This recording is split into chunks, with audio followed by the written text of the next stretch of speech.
Hey everyone, Twisted Timbers here. Welcome back to my channel. And today I kind of have a different video from what I usually do.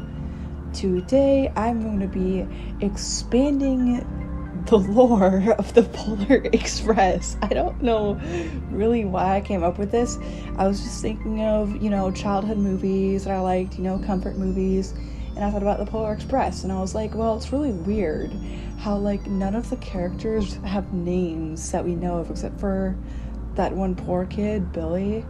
And, it's so mysterious. What happens to the train after Christmas? Who is this conductor? And all that stuff. So, I decided to not sleep for an entire day and write an entire script thingy. Yeah, I don't know. I'm sleep deprived. I'm sorry. If I don't get to sleep, I'll die. But, this is life, and I regret my life choices.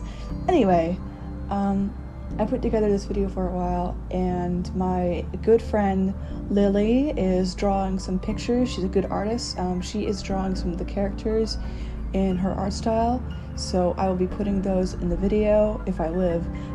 Thank you, Lily. Anyway, let's begin.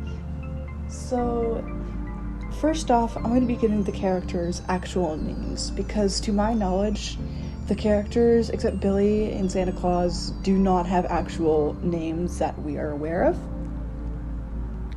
So let's start with the conductor. I named him Thomas O'Bannon. I named him Thomas because one of my other favorite franchises that also has to do with trains is Thomas. The boy who is the main character, his name is Stephen Campbell, and he's a sister. I think her name is Sarah, so therefore her name is Sarah Campbell. Mom and dad, I don't really see the point of giving them names if they only appear for 2 seconds, but I'm gonna name the mom Judy and the dad Harold. The annoying nerd kid is Mickey, which is short for Michael. His name is Mickey McAlpin. The poor kid is named Billy Jordan. And the girl with the pigtails is Gwendolyn LaForge. I watch too much Star Trek because, LaForge. Anyway, Gwen for short, so Gwen LaForge. So now we have all the characters' names set out. Let's talk about the characters' backgrounds. So let's start with the conductor. So Thomas O'Bannon always loved trains as a small boy. He had books and models of steam engines from around the world, always having an innate desire to keep on time, and with a need for a scheduled life, Thomas began to work on the railroad after graduating high school. Traveling across America, he became an intelligent railroader, an engineer, and also conductor. Refusing to take a break from his duties, sometimes would work himself half to death.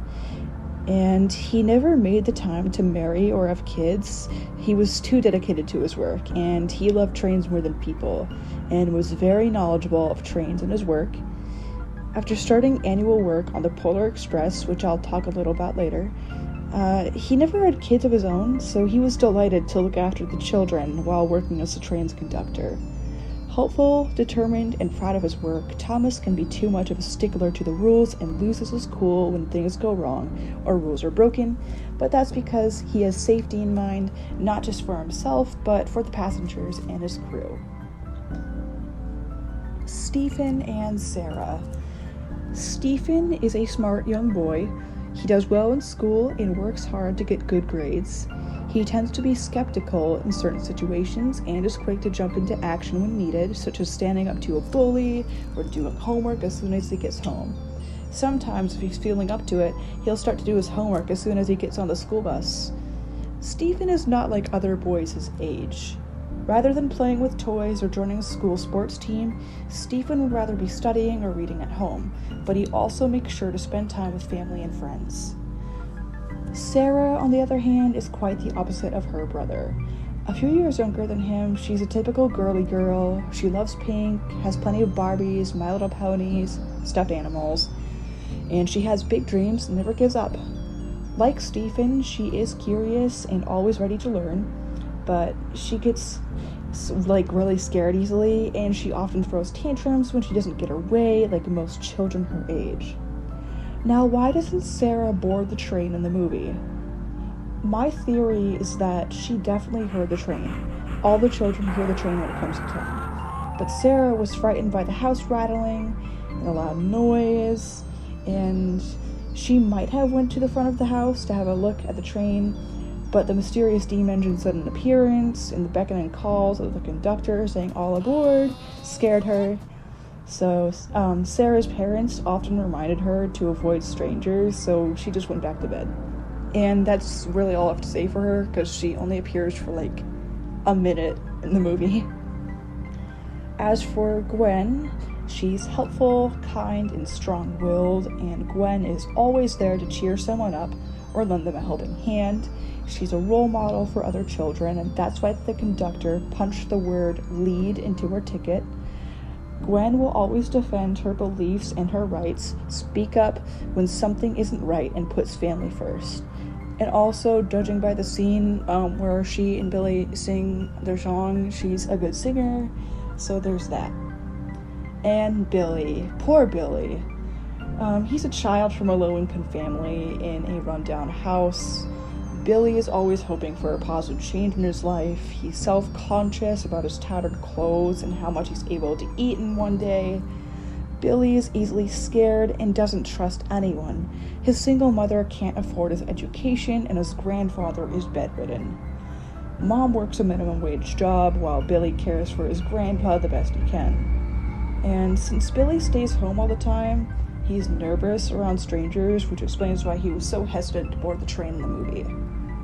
And quick note, as a kid, I never really understood like why Billy was so sad until I got older and it all hit me, and I was like, dude, this poor kid. And I decided to expand on the story, and I mean, it's sad. I feel bad for the poor kid. Okay, now for the nerd. Mickey McAlpin is the insufferable know-it-all. Like our hero Stephen, Mickey is a quick learner who studies relentlessly and has a bedroom like a library full of books on his special interests: video games, space, science, and trains. Let me say one thing real quick. He's prone to mistakes. In the movie, he refers to the train as like Baldwin something something, which isn't true. The steam engine in the movie is a Pierre Marquette 1225, in case you didn't know. Anyway, when Mickey messes up, he's brash and tries defending himself in any way possible, even if it makes him look bad. He doesn't know when to stop talking, can be a bully, and has to be asked to say sorry. Mickey really wants to go to Mars someday, but he won't fly high with that attitude. Now that we've talked about the important characters, it's time to think of a backstory for the Polar Express herself. You'll notice I call it a she. The engine is referred to in song as female, possibly as a way to personify her, or because many people, including myself, refer to machines with female pronouns as like a tradition. Like I grew up with that, especially with like trains and ships of all sorts. Anyway, how long has it been running? Where did she come from? And what happens after Christmas? And what does Santa Claus have to do with this? Most importantly, how on earth does this train get from America to the North Pole in one night? Let's break it down. The Polar Express engine is American, and we know that one kid, I think it's Billy, is from Grand Rapids in the United States. Because of this, I'll assume that the train somehow goes from Maine to California, picking up random kids to go see Santa. The first Pierre Marquette 1225s were built in the early 1940s, making our dear Pauline, for that's the name I've chosen for her, pretty damn old. How does she stay pristine? Santa magic. I'll touch on that later. So, Pauline's ancient, but this also means that the Polar Express rail service could have been around for much longer, with different crews and older steam engines. As to where it goes after Christmas, I don't know what to tell you. I couldn't come up with a better explanation other than the engine returns to its starting point, like locked up in some random shed until she's needed again. Now, Santa, who is either an immortal being or a title passed down to other North Pole elves, god damn it, over many years. I don't know. Santa is fully aware of this railway service. He's in control. Every year, Santa Claus sends his faithful crew to take the express down to the North Pole.